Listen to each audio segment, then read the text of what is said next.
안녕하세요, 김법무사입니다. 오늘 커다란 뉴스가 하나 터진 것 같아요. 오늘 10기 중개사라던데 자산도 500억 있고 알고 보니까 중개보조원. 더욱이 더 충격적인 것은 언론에서 활동한 지가 아마 10년이 넘었죠. 저도 직접적인 거래는 하지 않았지만 언론을 통해서 알고 있었죠. 언론을 통해서 이 사람이 중개사인가 보구나 그렇게만 생각을 했는데 이제 오늘 뉴스를 보니까 이제 중개사가 아니라더라.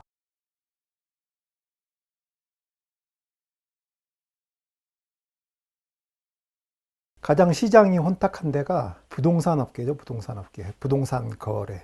그래서 부동산 거래를 안전하게 할 수 있게 법무사 제도를 두고 있고, 이제 법무사에게 직접 등기 의무자가 맞는지, 등기 의사, 어떠한 등기를 하는 것인지 그 의사를 확인하게 해서 지금까지 이렇게 등기 제도가 유지되어 왔습니다. 그런데 최근에는 강남이나 다른 데도 마찬가지겠지만 중개사들의 리베이트 요구, 그 다음에 우리 법무사 말고 변호사도 등기 업무를 할 수 있죠. 그렇지만 변호사 같은 경우에는 이렇게 등기 업무를 할 때 일종의 매뉴얼이라는 게 없어요. 그냥 사문이 하든 자기가 하든 그냥 서류만 받아서 등기만 해주면 그 변호사로서의 그 법적 책임은 없죠. 그렇지만 법무사는 그런 절차 사항들이 법령에 다 규정되어 있기 때문에 변호사보다는 약간 더 까다롭게 심사를 하죠. 그리고 이 부동산 등기는 이렇게 무자격자나 소유 권한이 없는 자, 그리고 나중에 등기가 된 다음에 사후적으로 어떠한 목적에 의해서 서로 공모를 하면은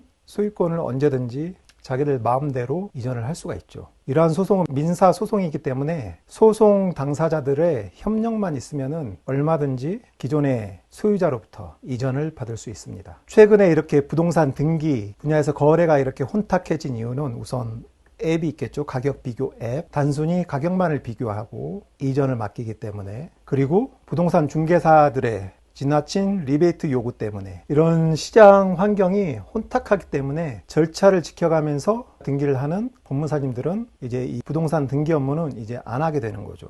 일반 국민들의 인식이라든지 업자들, 부동산 중개사, 그리고 자칭 부동산 전문가라는 사람들이 부동산이 소유권 이전의 법리나 이런 걸 모르면서 막연히 이렇게 하면 등기를 한다. 그 다음에 가격 비교 이렇게 하세요. 기타 등등 이런 것 때문에 이제 거의 이제 등기의 공식력은 과거부터 인정되지 않지만 등기의 추정력이라는 것이 있는데 이제 이런 추정력까지 인정할 수 없는 단계까지 이르렀죠.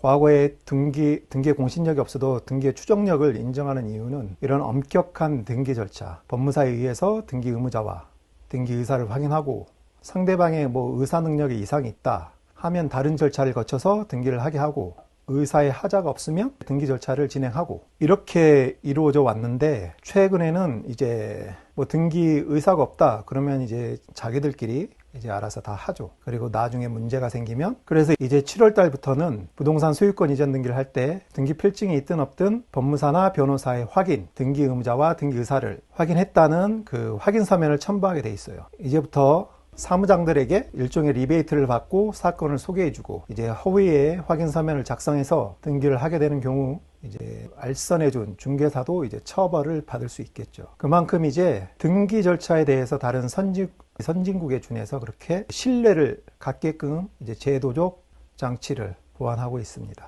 그리고 법무사 같은 경우에는 등기사무에서 확인 의무는 공증인의 업무랑 비슷하죠. 그 성격이. 그래서 그런지 몰라도 누가 법무사인지 아닌지는 쉽게 확인할 수 있어요.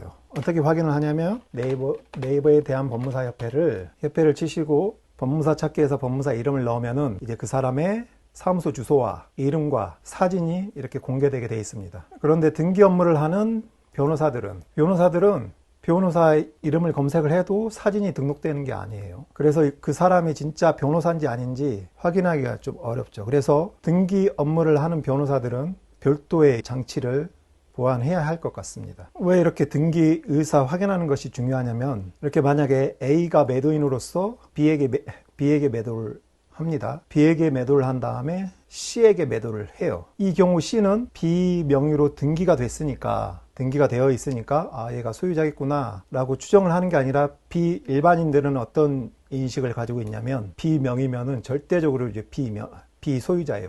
그래서 B로부터 이전을 받으면은 이제 완전한 소유권을 취득한다고 그렇게 생각을 하는데, 공신력이 없기 때문에 그런 거 인정이 되지 않고 그냥 소유자가 B라고 추정만 될 뿐입니다. 그리고 최근 등기 절차가 아주 그렇게 엄격하지 않죠. 그냥 일반인들에 의해서도 이루어져서 이제 등기의 추정력을 과거처럼 인정할지는 이제 소송상 한번 다퉈봐야겠죠. 실제 사건이 일어나서. 그래서 C로 이전이 됐습니다. 그리고 또 D로 이전이 되고 E로 이전이 됐어요. 그런데 A가 공모를 하거나 아니면 또 A가 사망을 했는데 A의 자녀들은 이 부동산을 B에게 매도를 안 했다고 그렇게 주장을 하면서 E를 상대로 소송을 하겠죠. 이 A와 B의 매매 계약은 이거 없는 거다, 난 모르는 거다, 존재하지 않는다, 위조한 거다. 실제 위조일 수도 있고 아니면은 통모를 한 것일 수도 있고, 이 경우에 소송 제기는 최후 소유자를 상대로 소유권 이전 등기, 말소 등기 청구의 소를 제기합니다. A가 E를 상대로. 그래서 이 각각의 등기 절차가 공신력을 인정할 만큼 그렇게 엄격한 절차에 전문 자격자에 의해서 본직에 의해서 등기 의무자, 등기 의사를 확인하지 않으면은, 만약 당사자들이 이 등기를 했다면 이 당사자들만 말을 바꾸면은 이 E는 소유권을 잃게 되죠. 근데 과거에는 등기를 할 때 전문 자격자에게 의뢰를 했기 때문에 이런 서로 공모하는 건 힘들죠. 왜? 만약에 여기서 법무사가 이전 등기를 했다고 하면 법무사는 만약 매매 계약이라면 이 등기 의무자, 등기 의사를 확인하고 이전을 해줘야 되는데, 만약에 여기서 통모를 한다고 해도 법무사가 업무를 진행했기 때문에 법무사는 법률상 그런 걸 확인할 의무가 있어요. 그래서 법무사의 업무는 등기 의무자를 확인하고 등기 의사를 확인한다. 따라서 이 A와 B의 매매 계약은 적법한 것으로 추정한다. 그래서 그런 통모가 일어날 확률이 없죠. 그런데 최근에는 이제 변호사도 많아지니까 변호사 명의를 빌리는 명의 대여 사무장들이 많아지고, 또 그 사람들이 앱을 통해서 이제 덤핑으로 등기를 하다 보니까 이런 절차를 지켜가면서 등기를 하는 데는 이제 거의 드물어졌죠. 대부분 부동산 카페나 그런 데만 가봐도 이제 아마 대부분 사무장이 왔다고, 사무장이 등기를 했다는 데가 아마 다수일 것입니다. 그래서 이런 점을 보완하기 위해서 반드시 7월 달부터는 법무사의 확인 서면을 첨부하도록 그렇게 바뀌게 됩니다. 전문가로서 당연히 저희는 법률의 규정대로 등기 의무자를 확인하고 등기 의사를 확인하면서 등기를 진행을 했습니다. 그런데 이번 법 개정으로 이제 확인 서면까지 그렇게 제출하라고 하는 것은 전문가로서 약간 자존심이 상하는 일이긴 하지만, 그래도 등기의 진정성, 공신력이 인정되지 않는 법제 하에서 등기의 진정성을 담보하기 위해서 본직이 작성한 확인 서면을 제출하게 하는 것은 타당하다고 생각합니다. 그리고 부동산 소송은 꼭 당사자의 소유권 이전이 문제가 되는 게 아니라 재반한 여러 가지 세금 문제, 그런 것도 있기 때문에 이제